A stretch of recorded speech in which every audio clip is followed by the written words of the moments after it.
Hi, this is Rajesh Sharma.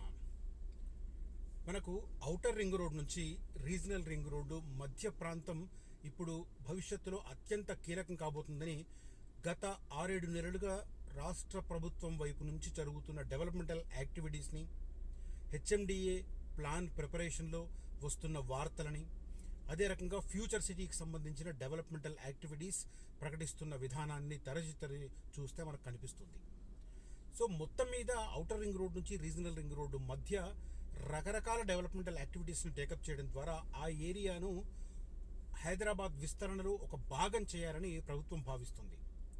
దానికి అనుగుణంగా latest సమాచారం ప్రకారం మొత్తం మీద ఔటర్ రింగ్ రోడ్ నుంచి రీజనల్ రింగ్ రోడ్డు మధ్య చాలా ప్రాంతాలను ఐడెంటిఫై చేసి వాటిల్లో శాటిలైట్ టౌన్షిప్స్ డెవలప్ చేస్తూ వాటిని ఇంటర్లింక్ చేయడానికి ఒక బృహత్తరమైన ప్రణాళికను HMR, Hyderabad metropolitan region authority prepare చేస్తుంది. ప్రస్తుతానికి అది హెచ్ఎండిఏ పేరిటనే మనకు వినిపిస్తుంది. బట్ సెప్టెంబర్, అక్టోబర్లో ఈ మాస్టర్ ప్లాన్ ఏదైతే వెలువడుతుందో 2050 master plan of Hyderabad metropolitan region, అప్పుడు మనకు పూర్తి స్పష్టత వస్తుంది. కానీ ఈలోగా కొంత సమాచారం నాకు అందుబాటులోకి వచ్చింది. సో ఆ సమాచారాన్ని నేను మీకు షేర్ చేసుకునే ఉద్దేశంతో నేను ఈ వీడియో చేస్తున్నాను. ఈ వీడియో కంటెంట్ను పూర్తిగా చూడండి. అదే రకంగా ఈ వీడియో కంటెంట్ను ప్రారంభించే ముందు, జూన్ నెలలో మేము 2 వెంచర్లను లాంచ్ చేస్తున్నాం. ఒకటి హెచ్ఎండిఏ మహేశ్వరం దగ్గర, 2 డిటిసిపి యాచారం ఫ్యూచర్ సిటీలో భాగం. ఈ రెండింటికి సంబంధించి మీరు కనుక లాంచింగ్ ఆఫర్ను సొంతం చేసుకుంటే ఖచ్చితంగా ఒక 8 నుంచి 10 నెలల కాలంలో, ఇంకా చెప్పాలంటే 8 నెలల కాలంలోనే మీకు ఒక 25 to 30% అప్రిషియేషన్ వచ్చే మార్గాన్ని నేను సూచిస్తాను. సో కనిపిస్తున్న నంబర్లో నన్ను కాంటాక్ట్ చేయవచ్చు. దాంతోపాటు కడతాల్ ఏరియా మనకు ఫ్యూచర్ సిటీ యాక్టివిటీలో భాగంగా ఒక కమర్షియల్ సెంటర్ కాబోతోంది. ఆ ఏరియాలో కూడా మంచి లొకేషన్స్లో మంచి వెంచర్లు ఉన్నాయి. అక్కడ కూడా ఇంట్రెస్ట్ ఉన్న వాళ్ళు నన్ను కాంటాక్ట్ చేయవచ్చు. ఇక ఔటర్ రింగ్ రోడ్ను, రీజనల్ రింగ్ రోడ్ను అనుసంధానం చేయడానికి, ఆ ఏరియాలో అర్బనైజేషన్, పట్టణీకరణ శరవేగంగా సాగడానికి ప్రభుత్వం ప్రధానంగా ప్రణాళికలు సిద్ధం చేయమని హెచ్ఎండిఏ అధికారులను ఆదేశించడం, వాళ్ళు వర్కౌట్ చేయడం జరుగుతుంది. మనందరికీ తెలిసిన విషయం ఏంటంటే, రావిర్యాల ఎగ్జిట్ నెంబర్ 13 నుంచి ఒక 330 ఫీట్ల radial green field road start అయ్యేది ఫ్యూచర్ సిటీని క్రాస్ చేస్తూ రీజనల్ రింగ్ రోడ్కు కనెక్ట్ కాబోతుంది. ప్రస్తుతం ఉన్న అంచనాల ప్రకారం అది 41.5 కిలోమీటర్లు అంటున్నా కూడా అది ఇంకొక 2-3 కిలోమీటర్లు పెరుగుతాయని నేను భావిస్తున్నాను. ఎందుకు అంటే రీజనల్ రింగ్ రోడ్డుకు సంబంధించి సదరన్ అలైన్మెంట్, ఇంకా సౌత్ పార్ట్ అలైన్మెంట్ ఇంకా ఫైనల్ కాలేదు. నాకున్న సమాచారం ప్రకారం 3 ఏదైతే ఫైనల్ కాబోతుందో ఆ అలైన్మెంట్ దగ్గరికి రీచ్ అవ్వాలంటే 43 నుంచి 46 కిలోమీటర్లు ఆ రావిర్యాల ఎగ్జిట్ నెంబర్ 13 నుంచి వెళ్ళే గ్రీన్ ఫీల్డ్ రోడ్డు నిడివి ఉండే అవకాశం కనిపిస్తుంది. సో అదొక్కటేనా అంటే, గవర్నమెంట్ ఇప్పుడు వర్కౌట్ చేస్తున్న దాని ప్రకారం మొత్తం హైదరాబాద్ సరౌండింగ్లో దాంతోపాటు ఇంకొక 9, మొత్తం 10 గ్రీన్ ఫీల్డ్ రేడియల్ రోడ్లను ఔటర్ రింగ్ రోడ్ నుంచి రీజనల్ రింగ్ రోడ్ కనెక్ట్ చేయడానికి ప్రణాళిక సిద్ధం చేసింది. ఇప్పుడు నేను దానికి సంబంధించిన డీటెయిల్స్ చెప్తూ ఉన్నాను. క్లియర్గా ఏంటంటే, వీటి ఉద్దేశం ఏంటంటే టౌన్షిప్లో ఏర్పాటు చేయడం ద్వారా ఒక ప్యారలల్ సిటీ డెవలప్ అవుతుంది. ప్యారలల్ సిటీ డెవలప్ అవుతే అక్కడ అన్ని రకాల సదుపాయాలు, వాటికి సంబంధించిన సదుపాయాలు ఏర్పాటు అవుతాయి. తద్వారా అర్బనైజేషన్ ఇంప్రూవ్ అవుతుంది.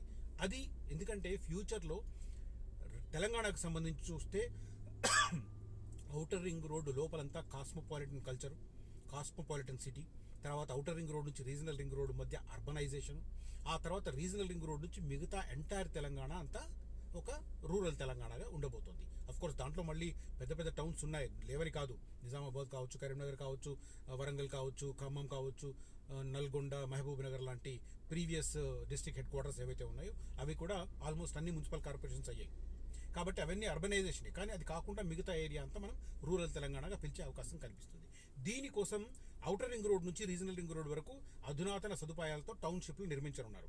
భూములు సేకరించి లోకల్ ఏరియా డెవలప్మెంట్ ప్లాన్, నేను మొన్న చెప్పాను, LADP అని చెప్పి 2-3 డేస్ బ్యాక్ నేను ఒక వీడియో చేశాను. లోకల్ ఏరియా డెవలప్మెంట్ ప్లాన్ను ప్రిపేర్ చేసి లేఅవుట్లను డెవలప్ చేయాలని అధికారులు భావిస్తున్నారు. దీన్ని లింక్ చేయడానికి గ్రీన్ ఫీల్డ్ రోడ్ల అనివార్యతను ప్రభుత్వం గుర్తించింది. మొత్తం మీద నేను ఇందాక చెప్పాను ఆ ఏరియాలో వచ్చే ల్యాండ్ పూలింగ్కి సంబంధించి ఎలాంటి సిస్టమ్ ఉంటుందంటే 60% ఓనరు 40% గవర్నమెంట్ అనే దాంట్లో ల్యాండ్ పూలింగ్ డెవలప్మెంట్ చేయబోతున్నారు. తర్వాత గ్రీన్ ఫీల్డ్ దానికి సంబంధించి రతన్ టాటా పేరు పెట్టారు, మనందరికీ తెలుసు. ఫ్యూచర్ సిటీ ప్రాజెక్టులో భాగంగా ఓఆర్ఆర్ రావేరియాల నుంచి అమన్గల్ వరకు నిర్మించనున్న గ్రీన్ ఫీల్డ్ రోడ్డు పనులకు హైకోర్టు స్టే ఎత్తేసిన వెంటనే టెండర్లు అయిపోయినాయి, స్టే ఉంది. స్టే ఎత్తేసిన వెంటనే వర్క్ చేయడానికి ఎవ్రీథింగ్ రెడీగా ఉంది. ఇందుకోసం 1665 కోట్లు కేటాయించారు. దానికి సంబంధించిన అలాట్మెంట్ కూడా జరిగింది. ప్రస్తుతం ఫస్ట్ ఫేజ్ కింద దాన్ని కుర్మిద దాకా నిర్మిస్తారు, ఆ తర్వాత అది ఎక్స్టెన్షన్ చేస్తారు. అది కాకుండా వేరే చోట్ల కూడా దీనికి సంబంధించిన డెవలప్మెంట్లు ఏ రకంగా అంటే గ్రీన్ ఫీల్డ్ రోడ్డు తరహాలోనే మరో 10 ప్రాంతాల్లో రహదారుల విస్తరణకు ప్రణాళికలు సిద్ధమవుతున్నాయి. ఔటర్ నుంచి రీజనల్ రింగ్ రోడ్డుకు రాష్ట్ర జాతీయ రహదారులను అనుసంధానం చేస్తూ వీటిని నిర్మించనున్నారు. ఓఆర్ఆర్ నుంచి RRR వరకు ప్రజలు సాఫీగా రాకపోకలు సాగించేందుకు అనుగుణంగా విశాలమైన రహదారులు ఏర్పాటు కాబోతున్నాయి. దానికి తోడు హైదరాబాద్, తెలంగాణ నుంచి ఎటు నలుగుల ఉన్నవారు కూడా ఎయిర్పోర్ట్కు ఫాస్ట్గా చేరుకోవడానికి ఔటర్ రింగ్ రోడ్ను ఆశ్రయించడం, ఔటర్ రింగ్ రోడ్ ద్వారా కరెక్ట్ ప్లేస్లో రీజనల్ రింగ్ రోడ్ను ఆశ్రయించడం, రీజనల్ రింగ్ రోడ్ తర్వాత ఈ రేడియల్ రోడ్లను ఫాలో అయ్యి ఎయిర్పోర్ట్కు వెళ్లే రకంగా ఫాస్ట్గా రీచ్ అయ్యే రకంగా ఒక ప్రణాళిక. అదే రకంగా ఈ మొత్తం ఏరియాలో టౌన్షిప్లు ఎక్కడైతే ప్రభుత్వం ల్యాండ్ పూలింగ్ చేసి డెవలప్ చేయబోతుందో వాటికి సంబంధించిన కనెక్టివిటీని పెంచడం కోసం మొత్తం మీద ఈ ఒక్కటి కాకుండా, ఇది రతన్ టాటా రోడ్ కాకుండా, అంటే రావిరియాల ఎగ్జిట్ నెంబర్ 13 నుంచి రీజనల్ రింగ్ రోడ్ వరకు వెళ్లే green field 330 feet road, green field road కాకుండా ఇంకొక 9 కూడా నిర్మించాలనే ప్రతిపాదన ప్రస్తుతం రెడీ అవుతుంది. దీనికి సంబంధించి ప్రణాళిక జూన్ ఎండింగ్ వరకు పూర్తి చేయాలని ప్రభుత్వం అధికార యంత్రాంగాన్ని ఆదేశించింది. దాని మేరకు వాళ్ళు శరవేగంగా పనులు పూర్తి చేస్తున్నారు. శరవేగంగా ఆ ప్రాజెక్టు రూపకల్పన జరుగుతున్న పరిస్థితి మనకు స్పష్టంగా కనిపిస్తుంది. ఏముంటాయి ఏంటి అనేది చాలామంది పెదవి విరుస్తుంటారు. నెగిటివ్ వార్తలు అనేది ఇది చిన్న పెద్ద ముసలి ముతక రిటైర్డ్ ఎంప్లాయీ అది ఏమి తేడా లేదు. నెగిటివ్ వార్తలు అంటే నాలుగు కోసుకుంటున్నారు. అది ఏంటో అర్థం కాదు. ఆ క్రూరమైన మనస్తత్వం ఏంటో అర్థం కాదు. నెగిటివ్ వార్తలు అంటే పడి చచ్చిపోతున్నారు. నెగిటివ్ వార్తలు వచ్చేవి సోషల్ మీడియాలో బేస్లెస్. వాళ్ళు చెప్పే వాటికి ఇది ఫలానా ప్రూఫ్ అని చెప్పేదన్న డాక్యుమెంట్ అడగండి, ముఖం మీద కొట్టినట్టు అడగండి. నువ్వేం చెప్తున్నావు? హైదరాబాద్ రియల్ ఎస్టేట్ డమాల్ ఎవడు కొనడానికి ఒక సర్వేనంట.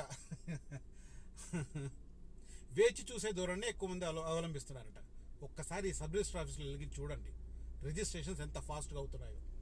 నిన్న జూన్ 2వ తేదీ నుంచి స్లాట్ సిస్టమ్ను ప్రవేశపెడితే ఇబ్రాహీంపట్నంలో ఫస్ట్ డేనే 36 స్లాట్లు ఫిల్ అయ్యాయి. 48 స్లాట్లు ఉంటే 36 స్లాట్లు ఫిల్ అయ్యాయి. 1 డే రిజిస్ట్రేషన్ సంఖ్య అది. సో ఒకసారి గ్రౌండ్లోకి వెళ్ళండి. మీకు న్యాయంగా నిజంగా మ్యాటర్ తెలియాలంటే, గణాంకాలు తెలియాలంటే, నంబర్స్ తెలియాలంటే సబ్ రిజిస్టర్ ఆఫీస్లోకి వెళ్ళి లావాదేవీలు ఎన్ని జరుగుతున్నాయి కనుక్కోండి.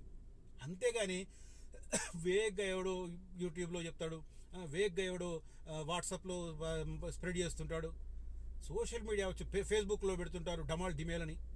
దాన్ని నమ్మి కొంతమంది వెనక ముందు ఊగిసలాడుతూ ఉంటారు. ఒకవేళ నిజంగానే అది అనుకుందాం, నిజంగానే బాగాలేదు రియల్ ఎస్టేట్, మరి బార్గెన్ చేసి తక్కువ ధర కొనుక్కోవచ్చు కదా, అది ఇంకా బెనిఫిట్ కదా. ఒక్కసారి రేట్ స్టార్ట్ అయితే ఫాస్ట్గా పెరుగుతాయి, అప్పుడు మీరే కదా లాభపడేది.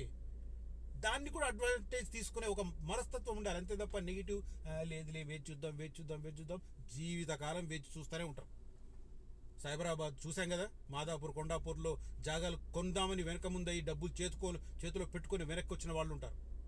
నేను 98లో 200 గజాలు హైటెక్ సిటీ, ప్రస్తుతం ఉన్న హైటెక్ సిటీ సైబర్ టవర్స్ నుంచి జస్ట్ ½ కిలోమీటర్ డిస్టెన్స్, 200 గజాలు 50,000 రూపాయలకు. 98 సైబర్ టవర్స్ అప్పటికి ఇంకా ఓపెన్ చేయలేదు ప్రధానమంత్రి వాజ్పేయి గారు. ఆ టైంలో వద్దనుకున్నాం. ఇప్పటికి ఫీల్ అవుతుంటాం, ఈవెన్ ఆఫ్టర్ 27 years గుర్తొస్తే ఫీల్ అవుతుంటాం. దట్ మేము రియల్ ఎస్టేట్లో ఉంటాం కాబట్టి మాకు ప్రతిరోజు గుర్తొస్తుంది. ఎవరితో ఒక కస్టమర్ వస్తారో ఆ కస్టమర్కి ఆ ఎక్స్పీరియన్స్ షేర్ చేసుకుంటాం మనం. అలాంటి ఎక్స్పీరియన్స్ ప్రతి ఒక్కరి లైఫ్లో ఉంటుంది. పలానా చోట కొనమంటే నేను కొనలేకపోయాను. ఇలా రిగ్రెట్ అవ్వడం వల్ల ఏం ఉపయోగం లేదు. నిజంగానే ఎవడో చెప్పినట్టు రియల్ ఎస్టేట్ బాగాలేకుంటే బాగాలేనప్పుడు తక్కువ ధరకు బార్గెయిన్ చేసుకోనండి. మార్కెట్ బాగాలేనప్పుడు బార్గెనింగ్ కెపాసిటీ పెరుగుతుంది కదా. ఎకనామిక్స్ చదువుకున్న ప్రతి ఒక్కరికి తెలుసు కదా, అది ఆర్థిక శాస్త్రంలో అది ప్రధానంగా కదా. సో నేనైతే దాన్ని ఏకీభవించరు.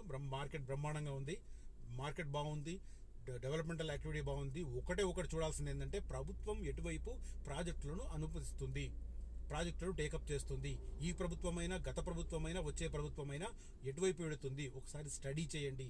తెలిస్తే ఓన్గా స్టడీ చేయండి, తెలియకపోతే మాలాంటి వాళ్ళని అడుగుతాం. విత్ ప్రూఫ్ చూపిస్తాను. నేను విత్ ప్రూఫ్ చూపిస్తాను. నా దగ్గర ఒక సర్వే రిపోర్ట్ వచ్చింది. I'm going to do that survey. Entire ఇండియాలో న్యూఢిల్లీ తర్వాత ప్లాట్లు, ఓపెన్ ప్లాట్ల విషయంలో హైదరాబాద్ డిమాండ్ ఉంది. I have that survey report. I will definitely make a video on that also. Right. ఓవరాల్గా ఇది హైదరాబాద్ చుట్టూ మార్కెట్ మాత్రం ఖచ్చితంగా ఇంప్రూవ్ అవుతుంది. దాని గురించి డోకానే లేదు. హైదరాబాద్ క్యాపబిలిటీ అలాంటిది, హైదరాబాద్ పొటెన్షియాలిటీ అలాంటిది. రైట్. ఈ కంటెంట్ కనుక నచ్చితే ఈ వీడియోను లైక్ చేయండి, నలుగురితో షేర్ చేసుకోవడం ద్వారా నన్ను ఎంకరేజ్ చేయండి. Thank you for watching this video. Signing off, Rajesh Sharma.